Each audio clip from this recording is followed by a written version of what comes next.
Hello and welcome to Express News with me, Deepika, your daily half-an-hour window that brings you 100 news and updates from the country and the world in 30 minutes. Let's begin.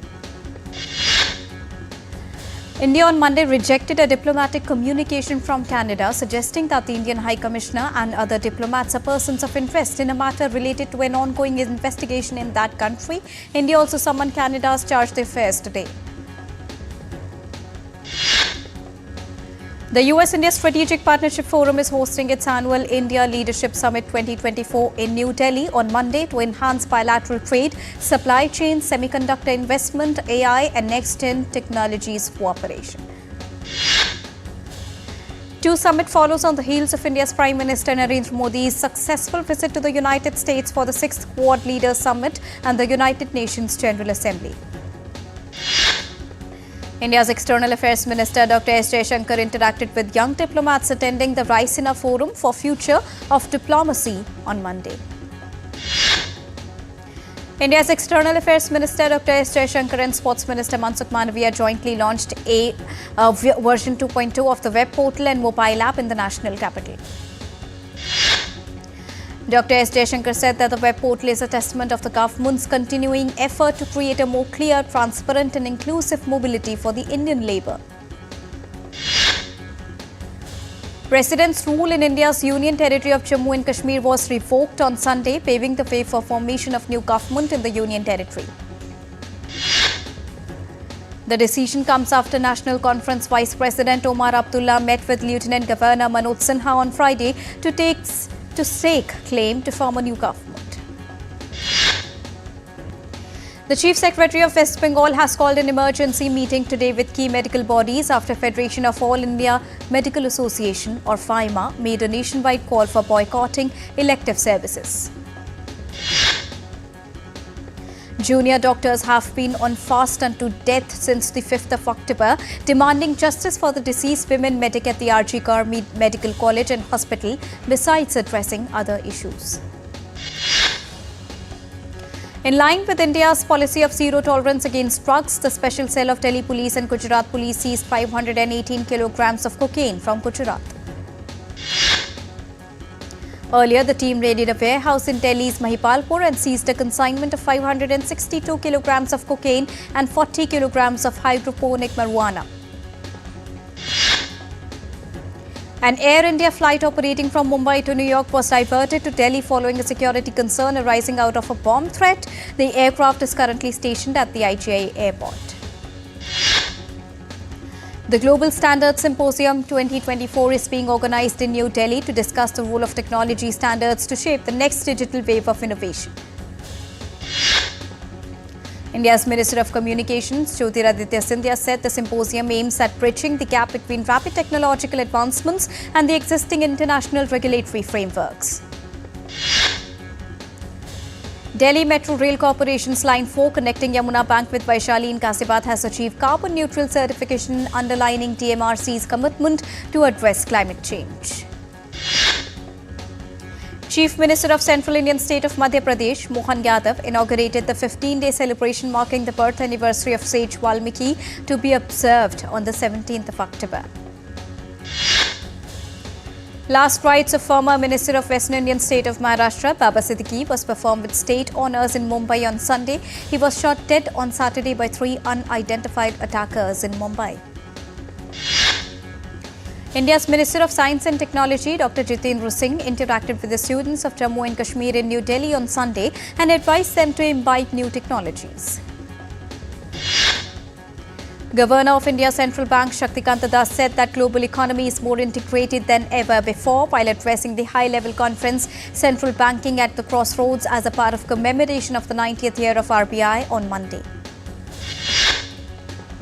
The benchmark equity indices ended the week's first trading session in positive territory. The 30-share Sensex added 591 points to settle at 81,973. NSE Nifty 50 ended higher by 163 points at 25,127 on Monday. Among the broader indices, Nifty Mid-Cap 100 and Nifty Small-Cap 100 settled higher by 0.43% each. The Indian rupee rose 4 paise to settle at 84.06 against the US dollar on Monday. Gold futures maturing on the 5th of December stood at 76,435 rupees per 10 grams on Multi-Commodity Exchange of India. Silver futures maturing on the 5th of December were retailing at 91,590 rupees per kilogram on the MCX. Oil prices fell on Monday with Brent crude futures dropping 86 cents at $78.18 per barrel. US West Texas Intermediate crude futures fell 83 cents to $74.73 per barrel. On Monday, Asia-Pacific markets opened higher. Mainland China's Shanghai Composite was up 0.62% and the CSI 300 was up 0.11%. On Wall Street, US stocks advanced with the Dow and S&P 500 closing at record highs as bank shares jumped 4.21%, its biggest daily percentage gain since May 2023. Hyundai India started taking orders for its $3.3 billion initial public offering in Mumbai, a deal that will be India's largest ever share offering and world's second biggest IPO in 2024. China on Monday launched military drills around Taiwan, sending jets and warships that encircle the island. Beijing said it aimed at sending stern warning to separatist forces on the island with the fourth round of large-scale drills in the past 2 years.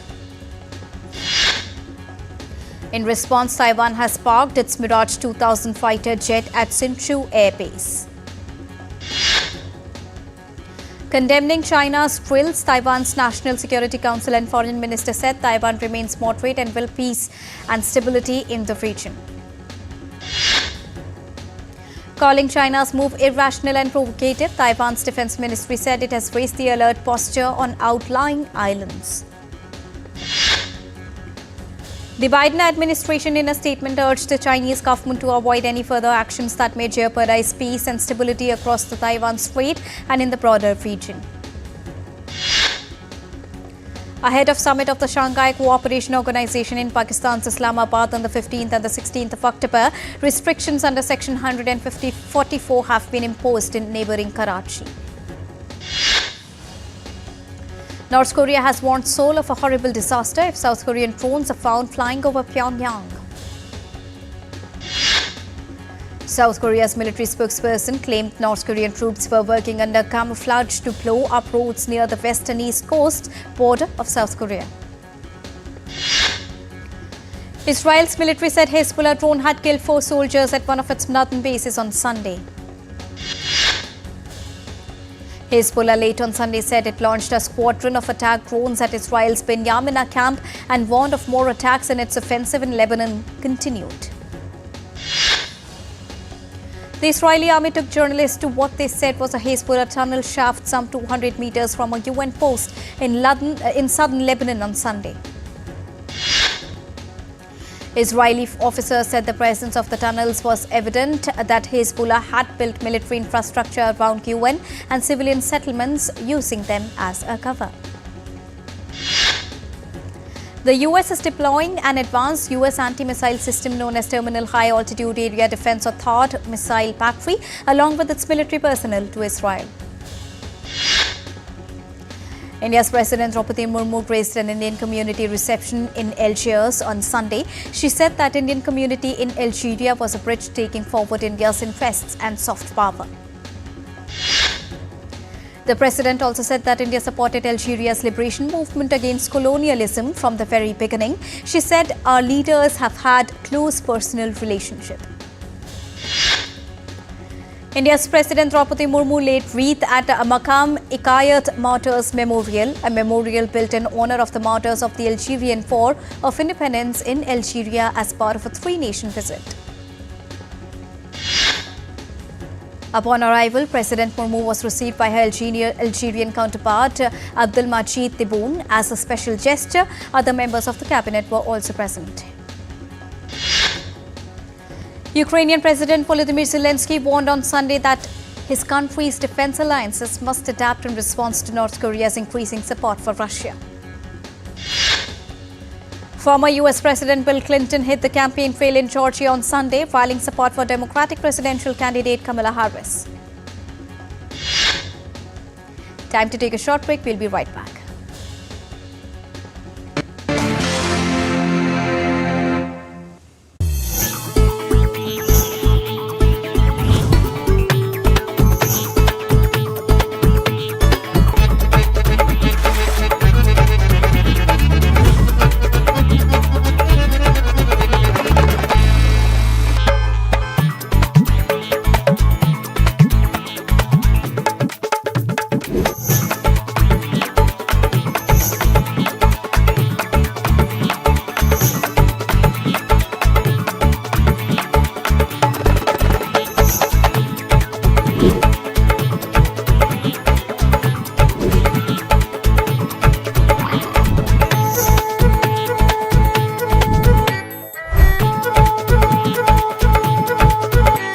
Welcome to Jaipur.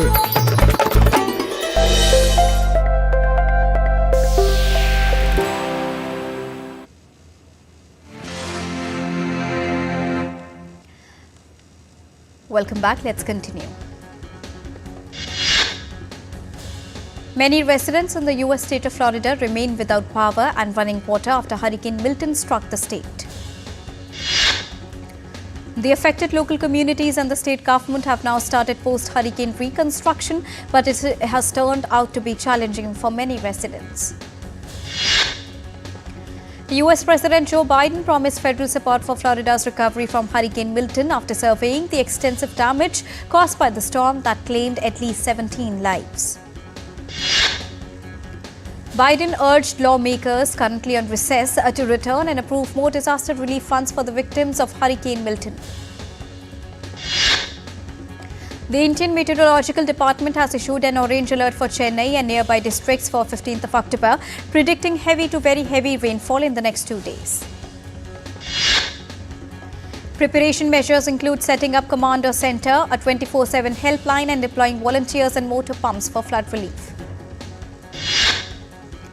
The Met Department has also issued yellow alert for Karnataka's capital, Bengaluru. The city is likely to experience week-long rainfall. Bengaluru has been experiencing heavy rainfall for the past 2 days, causing waterlogging and bringing traffic to a standstill. A yellow alert has also been issued for India's Mumbai, Thane and Palghar for the next 2 days. Mumbai suburban areas are expected to receive thunderstorms accompanied by lightning, along with light to moderate rainfall and gusty winds at isolated places. East China's Wuyanshan National Park has identified 17 new insect species. This will help in enhancing the understanding of this vital biodiversity hotspot. Wuyanshan National Park unique habitat fosters a diverse array of insect species, making it an important area for biological research. Many people in Hong Kong have relished Japanese culture and food amid important restrictions on marine products. The residents of Hong Kong joined Japanese nationals in performing the traditional Bonotori dance as part of the Japan Autumn Festival. A representative of Nihon Hidankayo, the winner of this year's Nobel Peace Prize, has visited Hiroshima Peace Memorial Park. The Hiroshima visit is to report the achievement to those who devoted their lives to the campaign to abolish nuclear weapons. In a sea of duplicate facial features, the town of Nigeria came alive over the weekend with laughter, music and celebration at the annual Twins Festival. The festival featured a procession of twins of various ages parading in pairs, taking photos, dressed in matching clothes and accompanied by drummers and dancers.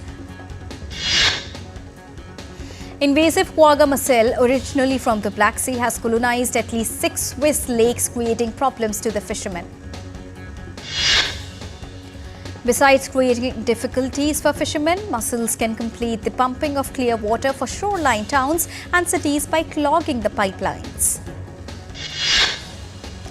Now, this is the first time that the sea turtle has been spotted in Nha Trang Bay of Vietnam.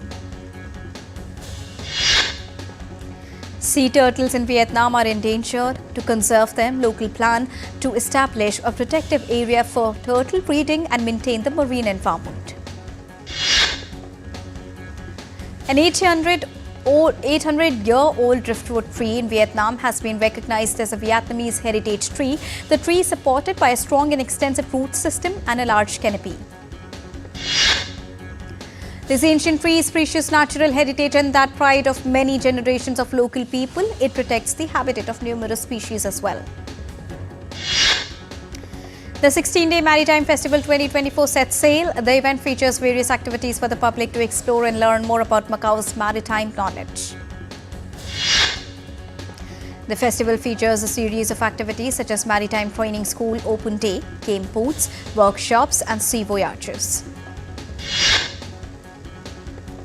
The Rua de Felidade pedestrian zone in Macau is partially open to vehicle traffic. Changes can help make logisticals easier. World's largest 26-megawatt offshore wind turbine has been unveiled in East China's Fujian province. The wind turbine is fully domestically designed and manufactured unit that symbolizes country's green energy development. Panama has installed a water wheel trash collector to prevent plastic waste from reaching the sea. The trash collector machine is called Wanda. Samara weaving is set to return in the sequel to the 2019 horror comedy called Ready or Not. The film, known for its mix of horror and humor, fans have eagerly awaited her return and the sequel promises to be a thriller one. Ariana Grande wowed fans on SNL with spot-on impressions of Britney Spears and Celine Dion. She also shared her excitement about starring in the upcoming Wicked movie. Director Alex Proyas accused Elon Musk of copying robot designs from iRobot for Tesla's new vehicles. Musk recently unveiled the Cybercab and Robovan, sparking comparisons online. Ian Somerhalder expressed gratitude for his early TV roles but said he does not need to chase awards. He credited Lost and The Vampire Diaries for shaping his career. Bulgarian opera legend Trina Kabavanska, nearing 90, continues to shape the world of opera through her teaching. Berlin celebrated 20th Festival of Lights that illuminates the city's landmark. The annual event draws both locals and the tourists. Nithya Menon and Dhanush are set to reunite on screen for the upcoming film Idli Kadai. The duo last seen together in the 2022 hit Tiruchitrambalam. Kajol and Kriti Senon reunite for Netflix thriller Do Patti, set to release on the 25th of October. Directed by Shashanka Chaturvedi, the film features Kajol as a cop and Kriti Senon in a double role. Indian top-ranked shuttlers PV Sindhu will hope to bounce back at Denmark Open Super 750 that begins on Tuesday. New Zealand is currently facing Pakistan in Group A match of Women's T20 Cricket World Cup in Dubai with semi-final spot at stake. Indian women's cricket team is all set to play a 3-match one-day series against New Zealand that begins on 24th of October. Australia all-rounder Cameron Green is set to miss the home test series against India that begins in November due to injury. New South Wales teenage batting talent Sam Constance could be included in Australian test team for home series against India. England captain Ben Stokes will return to the side for the second test against Pakistan after missing the last 4 matches due to hamstring injury. Former Pakistan captain Babar Azam has been dropped for the second and third test against England following a defeat in the series opening encounter. Belgium aim for their first competitive victory over France after 43 years when they face them in their Nations League clash on Monday. Netherlands will clash against Germany in their Nations League meet-up on Monday. The last match between the two in September finished with a 2-2 draw. And football governing body FIFA is all set to start negotiations with the sports stakeholders on the transfer system after the European Court ruled that some aspects were unlawful. And with that, it's a wrap here on Express News for now, but news and updates will continue here on DD India. So don't go anywhere, keep watching and keep tracking DD India for all latest news and updates from the country and the world. Thank you so much for joining us right now. Namaskar.